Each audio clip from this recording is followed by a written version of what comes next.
Oi, essa é a parte 2 da minha experiência no curso de 10 dias do Vipassana. Se você não viu a parte 1, por favor, vai lá assistir, porque senão pode ser que você fique bem perdido, bem perdida sobre o que eu vou falar aqui da minha segunda experiência no curso de 10 dias do Vipassana. Lembrando que aqui nos comentários eu fixei o link para você poder conhecer o Vipassana através do site, acompanhar o calendário dos cursos e também o episódio onde uma jornalista narra a experiência dela com detalhes práticos, burocráticos, digamos assim, né? O que acontece, quantas horas, como é que faz, como é que não faz, que não é o que eu estou dizendo. No primeiro vídeo eu dei uma contextualizada, mas muito en passant. Ela realmente vai fazer um detalhamento e aí você pode ter essa sensação de aqui tem informações práticas de como o curso funciona. O que eu estou trazendo é a minha experiência humana dentro daquele processo para ajudar pessoas que de repente acham que para fazer um curso desses você precisa disso ou daquilo. E aí eu estou trazendo toda a minha humanidade, como eu era uma pessoa que parecia não aconselhável para fazer aquilo, e no entanto eu consegui, fiz uma segunda experiência e vou contar dela agora, e tive bastante benefícios. Bem, eu continuo com uma colinha, então em alguns momentos eu não vou olhar para a câmera porque eu vou estar olhando para esse meu roteiro aqui. Essa minha experiência foi em setembro de 2018, foi num centro oficial, o Dhammasarana em São Paulo, São Paulo estado, né? Porque é em Santana do Parnaíba que acontece. Eu já estava atuando como psicoterapeuta há 2 anos, eu já tinha experimentado diversas técnicas. Então vamos relembrar aquela pessoa de 2015 que mal sabia o que era a acupuntura e a yoga, agora já tinha formações e experiências vivenciais, sendo atendida por outros profissionais em diversas técnicas. E já tinha essa experiência do curso de 10 dias do Vipassana. Então, eu estava num outro lugar. Quando finalizou o período de meditação com o grupo lá em Belo Horizonte, em novembro, eu não dei continuidade. A minha vida mudou e o Vipassana não aconteceu mais. Então, eu nem fazia mais as minhas meditações diárias, nem com o grupo. Eu não me lembro por que é que em setembro de 2018 eu tomei essa decisão de fazer o Vipassana. Eu imagino que era a vontade que eu sempre tive e que ainda não aconteceu, que era servir nos retiros, porque você pode fazer o pagamento e a contribuição através de dinheiro, mas você também pode contribuir trabalhando como voluntário. E isso ainda não aconteceu para mim, possivelmente nessa época. Eu gostaria de fazer isso e eles sugerem, né, que a gente esteja com a prática em dia para ir como voluntário com essa prática em dia. Eu acho que essa é a melhor palavra, assim, uma palavra que mais pessoas possam entender. E não era o meu caso, então eu falei, poxa vida. E eu também estava mudando. De novo, eu estava mudando. Eu estava mudando de Campinas, do Rio de Janeiro para Campinas. E aí fui para essa experiência muito confiante. Pensei, poxa vida, né? Já fiz um curso de 10 dias, já estou aí toda trabalhada em técnicas quânticas e energéticas e meditações, tantas coisas que eu fiz, oh meu Deus, acho que vai ser incrível esse curso de 10 dias. E fiquei nessa, né? Vai dar tudo certo, eu vou conseguir observar, eu vou conseguir não me movimentar em nenhuma meditação, vai ser incrível. Bem, e aí de novo, continuo sugerindo, pegue caronas para ir e voltar do Vipassana. Conheci um amigo que até hoje a gente é super próximo, e aí tem uma história um pouco engraçada com ele sobre essa nossa experiência ali no Vipassana. De novo, era um curso misto com homens e mulheres. Era a primeira vez que eu estava num centro oficial e eu senti diferença. E aí já cheguei chegando de novo, chego lá no quarto toda feliz, estava dividindo com outras valentinas.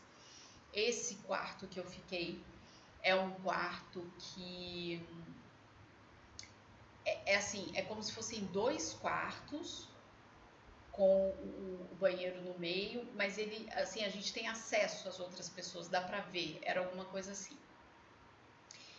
E esse lugar onde a gente estava dormindo, que éramos acho que 3 mulheres de um lado e 3 do outro, era um mezanino de madeira. E aí eu cheguei, cumprimentei, já tinha uma Valentina na cama, assim, a gente arrumando as coisas, que era o primeiro dia.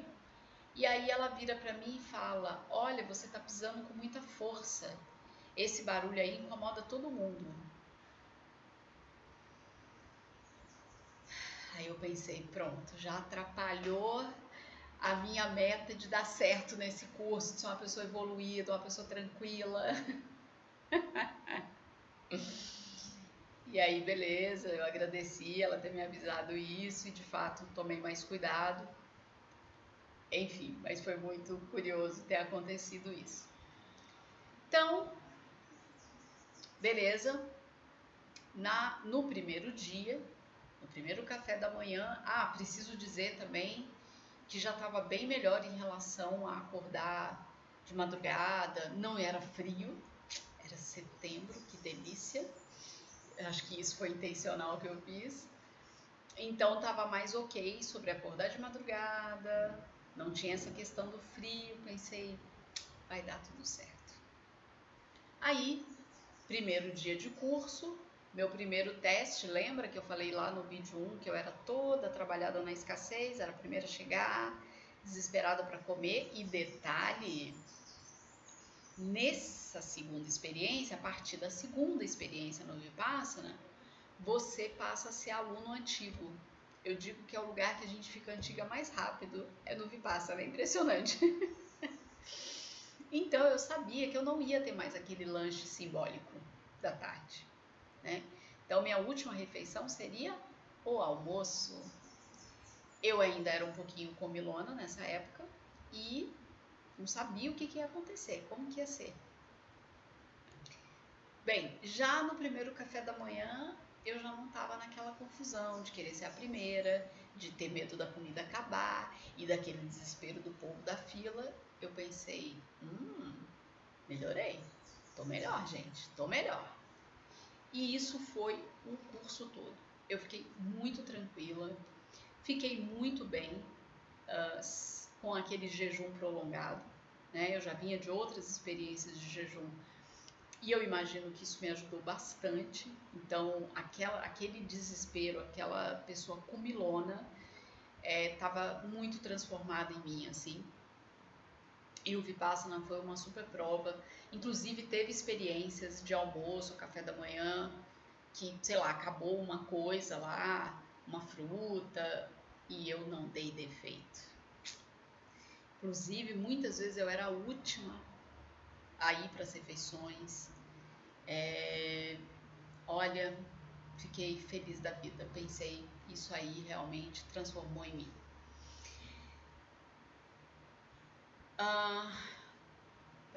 Tá.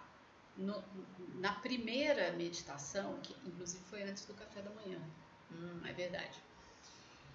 Essa Valentina que tinha chamado a minha atenção, porque eu estava pisando e fazendo barulho, eu percebi que ela não foi meditar.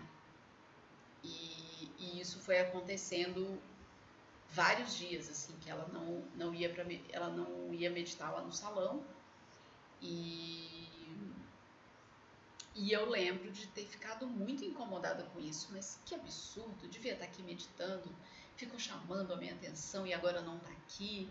nananã. E eu pensando, nossa, Thaís, seu nível de compaixão tá bem baixo, né, minha amiga? Bem puxado. E aí eu pensei, no outro eu trabalhei a escassez, nesse aqui vai ser a compaixão. Aguarde cenas dos próximos capítulos. Bem, isso foi o retiro inteiro.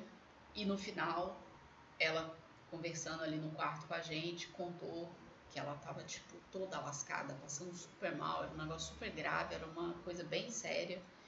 E aí, claro, todo mundo, né, da organização sabia disso, e ela só conseguiu meditar nos últimos dias.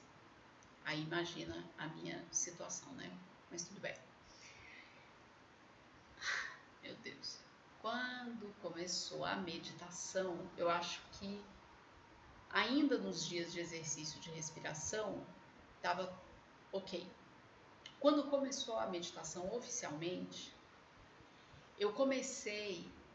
quando eu comecei a meditação, eu já não conseguia observar meus pensamentos e eu sentia uma energia sexual muito forte. E aí aquilo me deu falei, meu Deus do céu, não é possível. É o meu segundo Vipassana. Eu achando que eu ia abafar, ia conseguir fazer a meditação com a maior tranquilidade. E o que são esses pensamentos? E o que é essa energia aqui comigo, gente? Me atrapalhando. Já vou resumir esse tópico. Isso foi o retiro inteiro, o curso de 10 dias inteiro. Eu sentava para meditar, vinha. E eu, foi uma tragédia. Né? A real é que isso dominou muito os meus pensamentos, eu não conseguia me manter ali na meditação e eu acabava a meditação, tudo isso ia embora. E aí eu falei, E aí eu acho que ali, né, quando começou isso a acontecer, que é bem no iniciozinho, eu falei, gente, eu acho que eu não tô preparada, eu acho que eu vou embora. E isso também aconteceram todos os dias. Todos os dias eu dizia, hoje é meu último dia. Não tô pronta. Não é o meu momento. Eu vou embora. Todos os dias eu falei isso. Mas não fui, fiquei até o fim. Então eu dizia isso, tá? E aí, cada dia que eu sentava para meditar e era essa tragédia, eu pensava, o que eu posso fazer, né?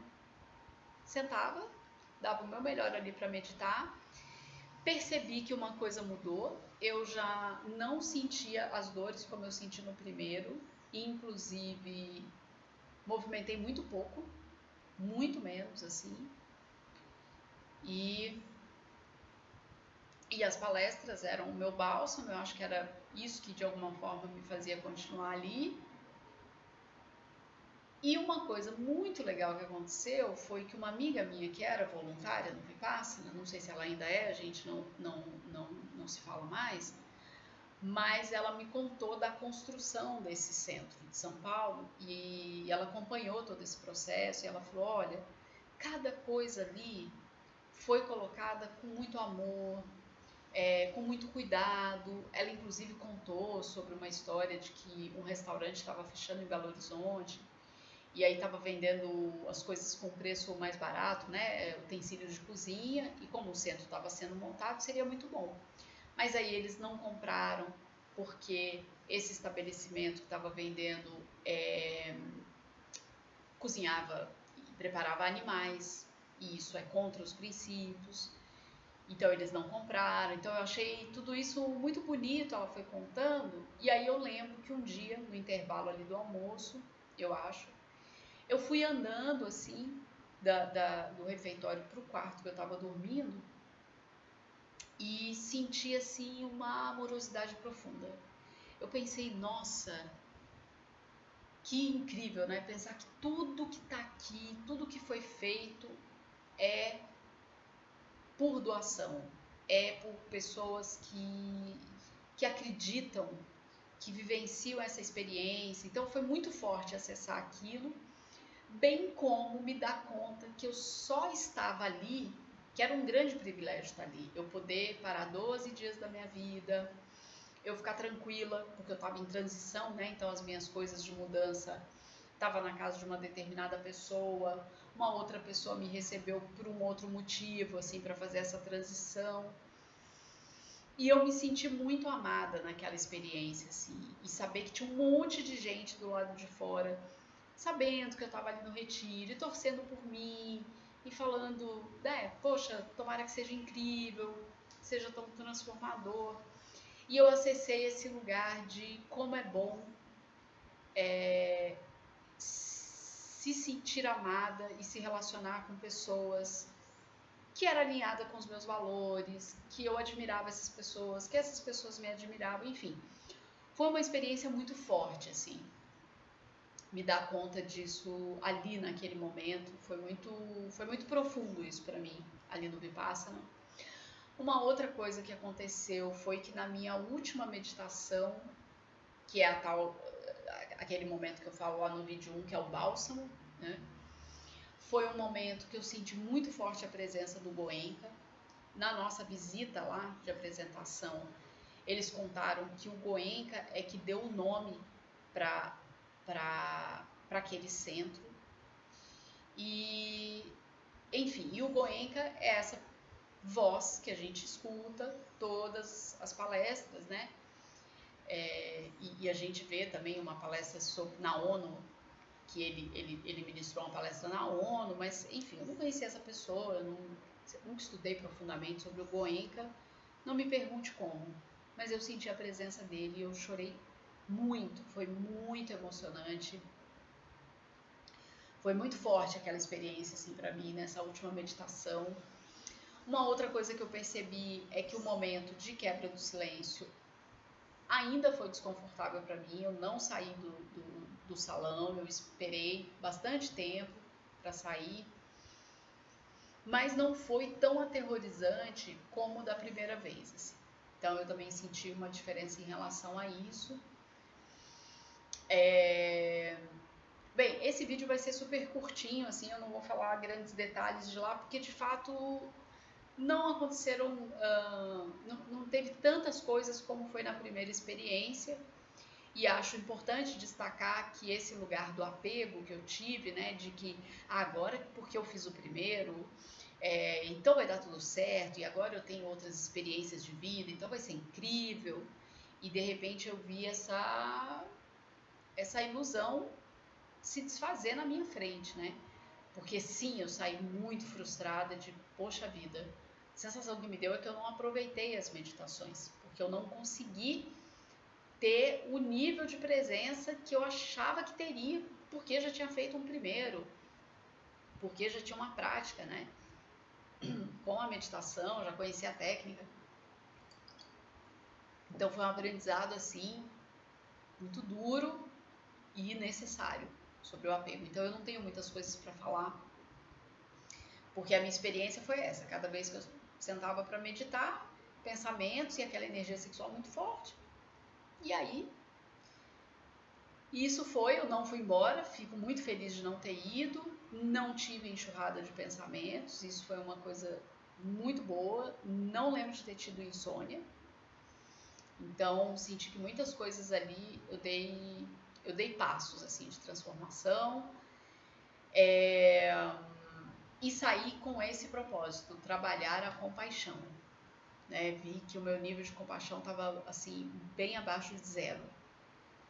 Quando eu fiquei nessa loucura ali de por que aquela Valentina não ia meditar, que absurdo. Então, enfim, saí com esse propósito ali, trabalhar a compaixão. E aí, bem, a coisa engraçada com meu amigo é que a gente foi embora também de carona. Ah, não, a gente foi no mesmo carro. É isso mesmo. Aí fomos a mesma pessoa que deu carona pra gente na ida pro centro, foi a mesma da volta, e tinha uma pessoa nova com a gente. Mas eu lembro que esse meu amigo, agora eu não lembro mais se ele me falou isso nesse dia ou depois, que ele falou, olha, Thaís, eu sei que a gente não pode ficar olhando para as outras pessoas, né? Mas eu te confesso, porque daí ele me contou também que para ele foi super desafiador Enfim, não vou entrar em detalhes porque é uma questão, né, da pessoa, mas ele trouxe do desafio e que teve momentos que ele olhava assim para mim e falou: nossa, a Thaís está plena. Porque de fato foi uma experiência, um curso que eu me movimentei muito menos do que no primeiro. E aí, por acaso, ele olhou para mim nas horas que eu estava sem movimentar. E para ele eu estava plena. E como é que eu estava? Toda lascada, né? Porque eu não estava conseguindo meditar, os pensamentos a mil. Então, estou trazendo isso para que você possa ver que não lemos os pensamentos das pessoas. Não é porque a pessoa parece uma coisa que ela está vivendo e experimentando aquilo, né? Enfim, talvez ter me visto não movimentando possa ter sido uma inspiração para ele, com os desafios dele, mas a conclusão que ele tirou a meu respeito não era verdadeira. Infelizmente, eu adoraria sair iluminada de lá. Mas não é sobre isso, né, gente? Bem, o que aconteceu é que meses depois eu entrei em contato com um livro chamado Quebrando o Hábito de Ser Você Mesmo, do Joe Dispenza. Se você não conhece, vou deixar o link aqui. Tem muito audiobook aqui, inclusive com as meditações. É um baita livro. É um baita livro, que ele consegue explicar de uma forma que eu particularmente acho muito acessível como por que é que a gente não muda? Por que aquelas coisas que a gente fala, nossa, mas por que eu sempre faço isso desse jeito? Né? Ele vai explicar tecnicamente por que a gente repete padrões e por que o nosso futuro, se a gente faz as coisas do mesmo jeito, não tem como sair outra coisa que não o que a gente já conhece, né? A história do familiar. Ele vai explicando isso tecnicamente, o que ele, né, nas pesquisas dele, ele está dentro da academia, então ele faz muitas pesquisas, os retiros dele, que não são retiros do Vipassana, é uma outra técnica de meditação, é uma experiência própria, né? Uma experiência dele. Ele vai trazer que para modificar alguns padrões, a gente precisa fazer um jeito de meditar, que é para lidar como aqueles padrões foram implantados antes dos nossos 7 anos de idade e que para mudar aquilo em geral não é através da fala, é através de um jeito de meditar. Não vou entrar em detalhes sobre isso aqui, mas fato é que lendo aquele livro eu já comecei a falar, acho que o Vipassana trabalha nesse lugar, a meditação trabalha nessa transformação profunda. Por isso também chamar de cirurgia sem anestesia. Bem, eu voltei a ler esse livro em 2023 e aí sim eu li esse livro completo e de novo eu falei, opa, isso aqui me lembra muito a meditação do Vipassana, né? Ele vai trazendo como que esse tipo de meditação pode fazer transformações profundas. E aí, nesse momento, eu começo a fazer alguns links, por exemplo, como que na minha vida eu tive experiências de mudanças muito profundas, onde eu não pedi aquela mudança. O que eu pedi foi, eu não quero mais isso na minha vida. Então, eu vou dar um exemplo. Eu tive péssimos natais e Réveillon que não tem nada a ver comigo. Que é a história de ficar indo em shopping comprar presente para amigo oculto, que é fazer ceia, lilili, lalala. Eu sempre detestei isso, mas não sabia que existia outra coisa. Mas era muito incômodo para mim, sempre foi muito sofrido. Eis que, em algum momento da minha vida, me formando como terapeuta e tal, eu começo a conhecer retiros de final de ano, onde existe um jeito de olhar para o Natal e para o Réveillon que era completamente diferente do que eu conhecia. E aí, quando eu olho para isso na minha vida, eu falo, gente, como é que eu saí de uma coisa que durante 37 anos da minha vida eu fiz para ir para uma experiência completamente diferente, mas que eu não sabia que existia. Eu não tinha como pedir, eu não quero mais ter esse Réveillon aqui, eu quero ter esse. Eu nem sabia. E aí eu falei, gente, isso tem dedo do Vipassana na minha vida. Isso é um exemplo de vários. Eu tive rupturas muito grandes na minha vida, assim. Tipos de pessoas, tipos de comportamentos, lugares, né? E aí eu cheguei ao extremo em 2022, quando eu venho morar no Rio Grande do Norte, que eu não vim para morar, eu vim para passar 6 semanas. E tô morando até hoje. Então eu comecei a perceber efeitos possíveis do Vipassana na minha vida.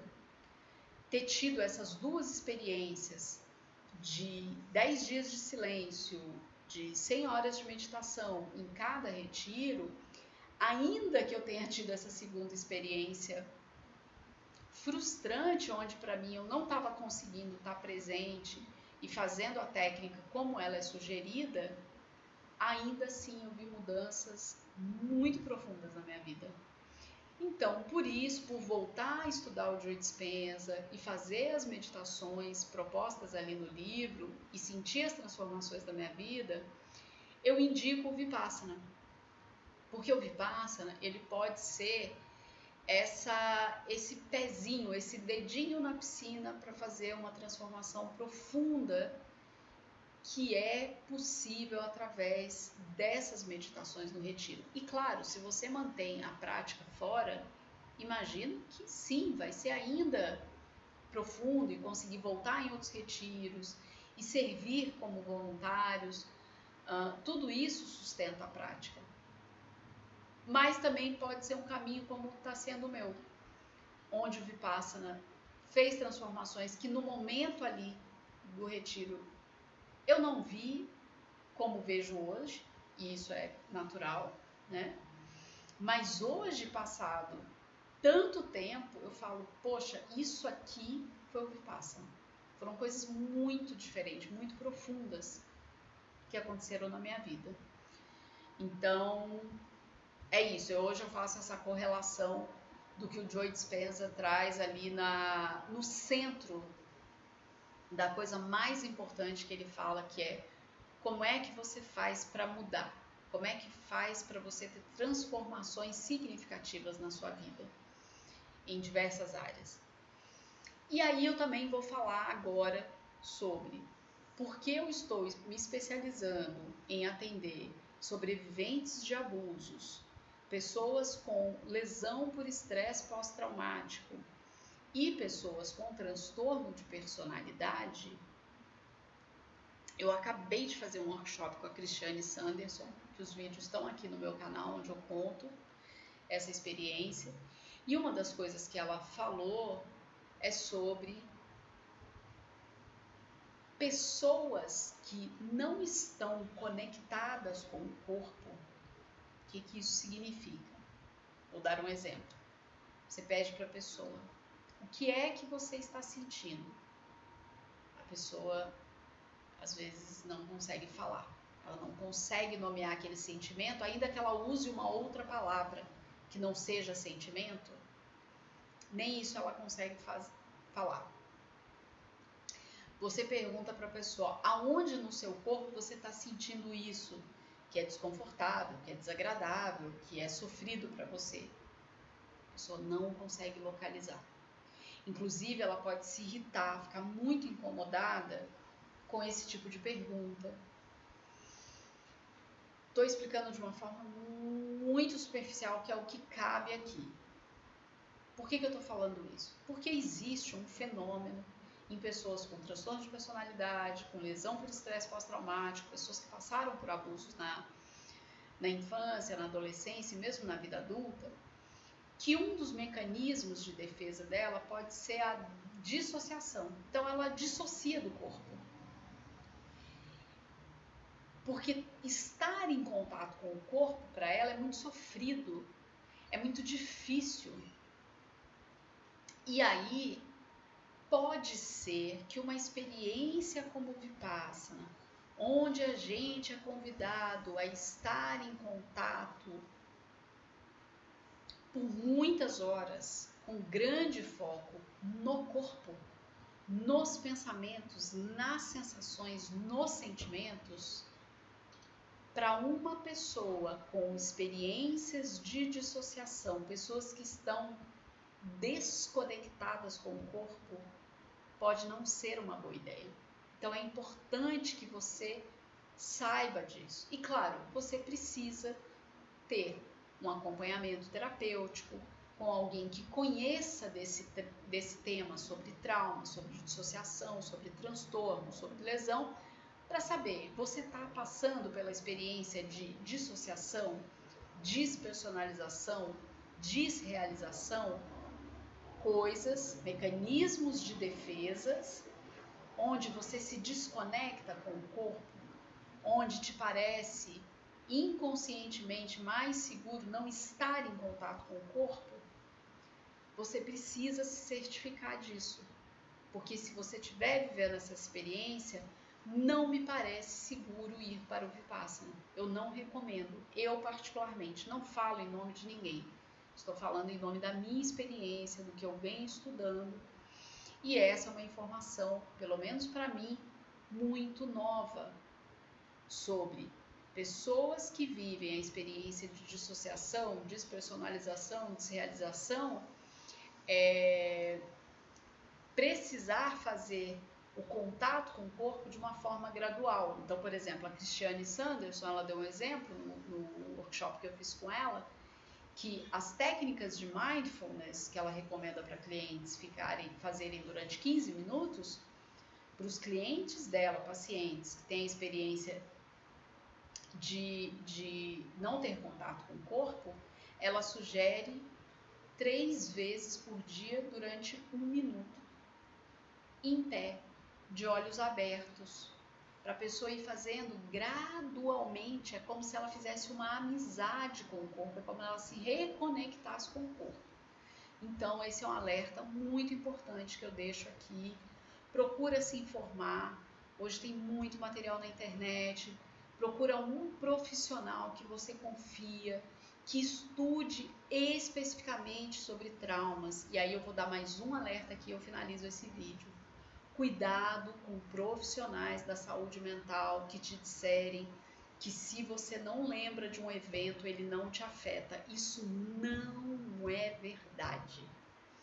E aí, para você poder ter um material muito qualificado de apoio, eu vou deixar aqui o livro O que Aconteceu com Você, do Dr. Perry, com a Oprah, Bruce Perry, isso.